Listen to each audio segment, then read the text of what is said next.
देखो बेटा, ये जो आपको कराए जा रहे हैं ये मोस्ट इंपोर्टेंट है। कैसे है? Most important. अगर आप लोग ये समझ रहे हैं कि मोस्ट इंपोर्टेंट नहीं है तो फिर आप गलत समझ रहे हैं दोस्तों। क्योंकि एनसीआर परिपथ करा रहे हैं। कौन सा परिपथ था? एनसीआर, जो लास्ट वाला परिपथ था, उस लास्ट वाले परिपथ के आगे में करा रहा होगा। ठीक है। अभी आपको कहा गया कि आपके पास एक हेनरी का प्रेरकत्व है। प्रेरकत्व उत्पन्न होता है प्रेरक कुंडली। किस कुंडली में? प्रेरक कुंडली में। तो ये है आपकी प्रेरक कुंडली। यहां जो आपका प्रेरकत्व लगा है, यानी एल का मान, वो एल का मान है आपका 10 हेनरी। कितने हेनरी है दोस्तों? 10 हेनरी। तो इतना ही बोला है ना, 10 हेनरी है। फिर वो कहता है आपका एक संधारित्र है कितने माइक्रोफेरेड का? 20 माइक्रोफेरेड। कितने माइक्रो? 20 माइक्रोफेरेड का आपका एक संधारित्र लगा है। फिर कहता है इसके श्रेणीबद्ध है आपका कितने ओम का प्रतिरोध? 500 ओम का प्रतिरोध। कितने ओम का? 500 ओम। अब ये तीनों श्रेणीबद्ध है। उससे आगे यहां आपकी धारा स्रोत लगा हुआ है, लेकिन जो स्रोत है उसका मान दिया गया है। धारा स्रोत का जो मान है वो V बराबर के 200 साइन 100t। आपसे कुछ गणना करवा रहा है कि आप ये पॉइंट बता दीजिए। सबसे पहले कहता है आप प्रतिबाधा बताइए। दूसरे पॉइंट में आपने कहता है आप शक्ति गुणांक बताइए। तीसरे पॉइंट में आपसे कहता है धारा व वोल्टता के मध्य कलांतर। धारा व वोल्टता के मध्य कलांतर। समझ में आ रहा बेटा? पेपर में ऐसे ही क्वेश्चन आएंगे जो समझ में नहीं आएंगे। आ रहा है ना सबको? तू लेंथ वाला है? बारी में दौड़े हो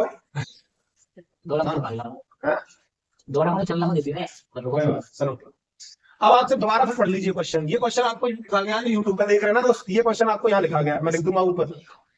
अब सबसे पहले कहता है हमारे पास एक प्रेरकत्व है 10 हेनरी का, और प्रेरकत्व उत्पन्न होता है कुंडली में, तो हमने कुंडली ले ली। उसके बाद कहता है 20 माइक्रोफेरेड का मेरे पास एक संधारित्र है। कितने माइक्रोफेरेड है? 20 माइक्रोफेरेड। फिर कहता है 500 ओम का एक प्रतिरोध है। 500 ओम का एक प्रतिरोध हो गया। तीनों श्रेणी क्रम में लगे हैं, बिल्कुल लाइन से। कैसे लगे हैं? श्रेणी क्रम का मतलब है आप जो है ना अरेंज मैरिज कर रहे हैं, करवाने राजी थे, कह रहे चल रहे एकदम लाइन पे। और समांतर क्रम का क्या मतलब है? लव मैरिज कर रहे हैं, उल्टे सीधे भाग रहे हैं, ये करे क्यों चढ़ रहे हैं? समझ में आ रही भाई? तो अब वो आपसे कहता है कि वोल्टेज भी दे रखे हैं 200 आपसे कहता है आप प्रतिबाधा बताइए। दूसरा पॉइंट है आप शक्ति गुणांक बताइए। तीसरा पॉइंट है धारा व वोल्टा के मध्य कलांतर बताइए। तो कहां से स्टार्ट करता है? प्रतिबाधा। नंबर फर्स्ट, प्रतिबाधा क्या है बेटा? जेड, जिसको आप कहते हैं। क्या कहता है? जेड। अब जेड का मान ज्ञात करना है तो सबसे पहले हमें यह पता होना चाहिए परिपथ कौन सा है। एलसीआर। एलसीआर परिपथ लिख दूंगा मैं, एलसीआर। जो एलसीआर परिपथ होता है, एलसीआर परिपथ में प्रतिबाधा ज्ञात करने का जो फॉर्मूला है वो ये होता है XL माइनस XC का होल स्क्वायर प्लस के XR का होल स्क्वायर। जिन लोगों ने नहीं पढ़ा उसकी वीडियो पढ़िए भाई, घर जाके पढ़ लेना दोस्त। एलसीआर।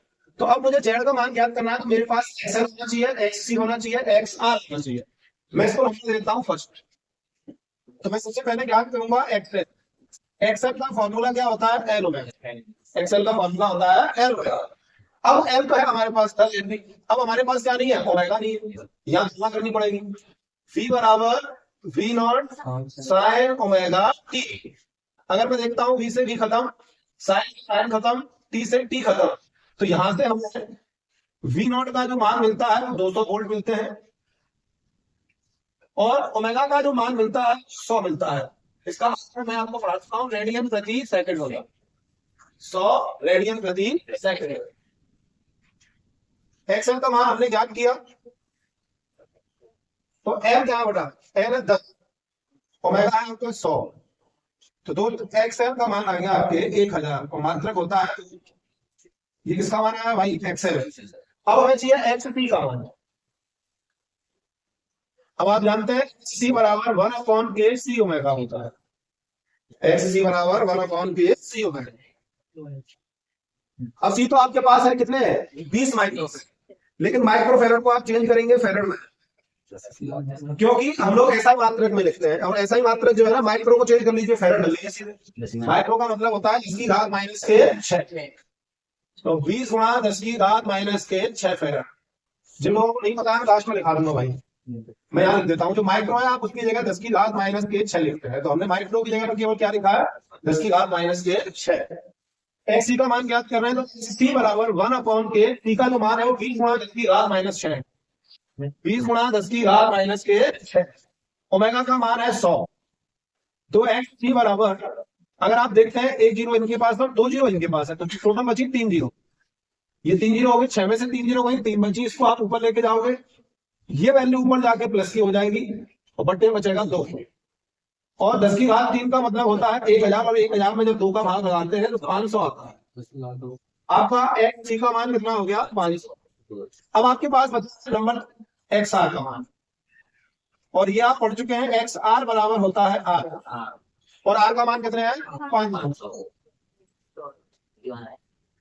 आपके पास तीनों वैल्यू आ गई है, और तीनों वैल्यू किस समीकरण में रखने वाले हैं, एक में।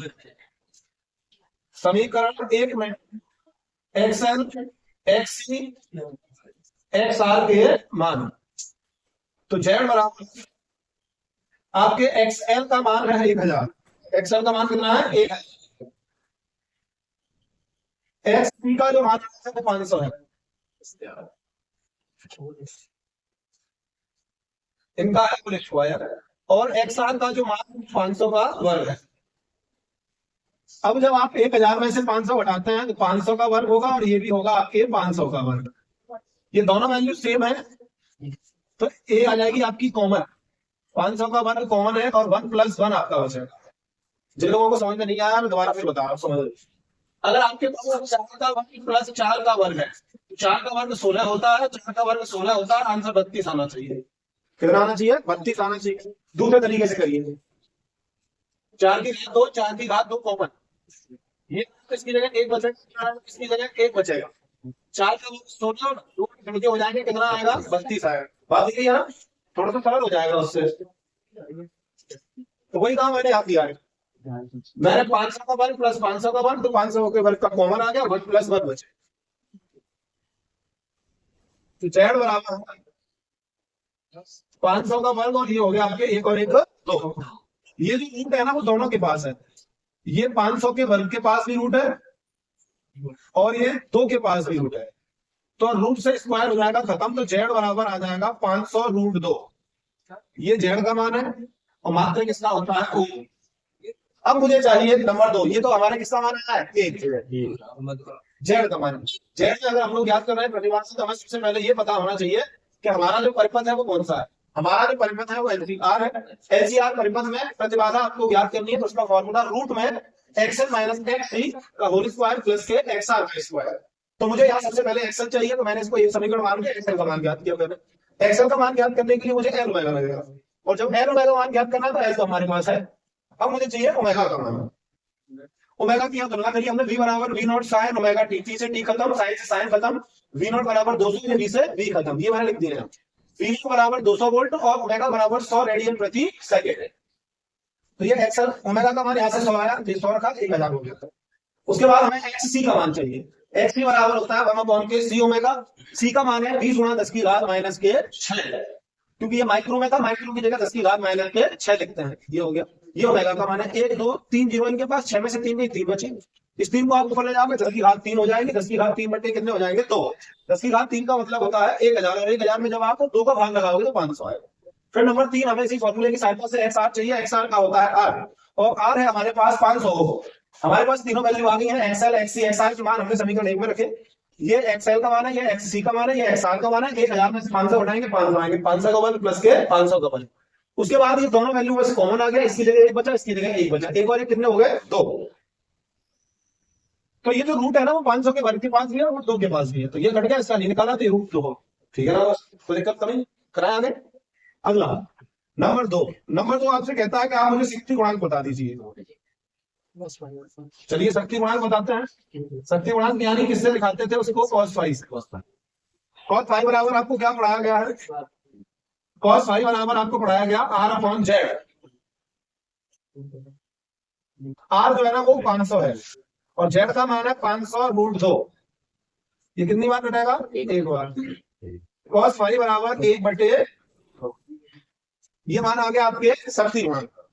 तीसरा पॉइंट आपसे कहता है, क्या बता रहे भैया, तीसरे पॉइंट में आपसे कलांतर का मान पूछता है फाइव का। यहां भी निकाल सकते थे, इससे आगे जस्ट मैं और करके बताऊं। सबसे पहले आप लोग ये देखिए कौन सा परिपथ है, LCR परिपथ है। LCR परिपथ में फाइव का मान ज्ञात करना है, तो हम लोग इसको यहां से भी लिख सकते हैं, tan फाइव बराबर XL माइनस XC बटे के XR। XL का जो मान है वो 1000 है, कितना बेटा? 1000। और XC का जो मान है वो 500, XR का मान भी कितना है? 500। tan फाइव बराबर के, ये आपके पास 500 बचे, ये बट्टे में आपके 500 हो गए, 500 बट्टे 500 1 आएगा। अब मुझे चेक करना है कि tan में 45 डिग्री का मान कितना होता है? 1। तो tan फाइव बराबर tan 45 डिग्री, tan से tan खत्म, फाइव बराबर कितने डिग्री? 45 डिग्री। ठीक है ना बेटा? यहां से भी आ जाता क्योंकि cos 45 का मान 1/√2। समझ गए? क्यों बैठे? नोट करिए। ये जो हम लोग बनाते हैं ना, इसकी जो पीडीएफ है, वीडियो के डिस्क्रिप्शन में मिल जाएगी आपको। जैसे आप नीचे जाओगे, वीडियो पे मोर पे क्लिक करोगे, उसके नीचे आ जाएगा। ठीक है ना? कर सकते हो आप वहां से।